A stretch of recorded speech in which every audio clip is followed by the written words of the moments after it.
If you support Trump, you support the war in Iran. Today is the 149th day of Trump's personal war with Iran. This week, Trump launched a 13th consecutive night of strikes aimed at Iran's ability to attack shipping in the Strait of Hormuz. Iran's army said it carried out drone strikes against U.S. bases in Bahrain and Jordan and claimed to have destroyed a radar and Patriot system at a U.S. base in Jordan. 18 U.S. troops have died since February, four since July 17th, with nearly 500 injuries, 100 of those in the past 2 weeks.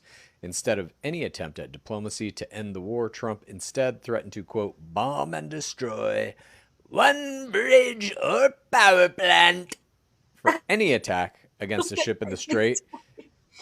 And he said Iran hadn't received enough pain yet. Iran counter-threatened to hit U.S.-linked infrastructure region-wide. The war is also now out of control financially. Hegseth said the $37.5 billion we've already spent on the war isn't enough, and he requested $67.1 billion more to continue bombing Iranian civilians. At no point in the entirety of the war did Trump seek or acquire congressional authorization, making the war illegal.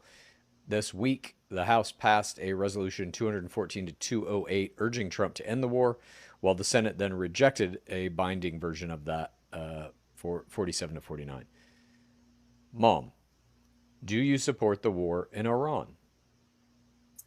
Okay, when you did that topic, this is what I'm going to say back to the topic that you started. Okay.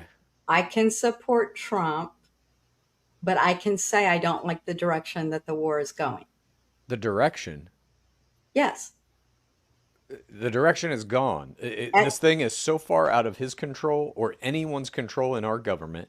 He doesn't know what he's doing. He will okay, one day be like, Iranians are fine people. We're going to have a deal made by tomorrow. And then literally that day tweet, I'm going to bomb a bridge for I every know. second that you're in the Strait of Hormuz. As of about 6 hours ago, the airstrikes did pause, like right before Okay. we went on to air. Fantastic. Um, Overnight, there were no strikes. This was the first time in 2 weeks that that happened. Okay. Okay. And then you talked about that Senate vote. I think both parties are starting to question what the heck are we doing here? Starting to, Mom, I he never got congressional approval to start a Okay, war. That is not legal. Chad, there has been 125 other occasions when a US president employed Okay. military forces without congressional support or an Uh huh. act. Okay. 125 other times. I don't So you care. can't keep saying that. Yes, I can. Every one of those 125 times was also probably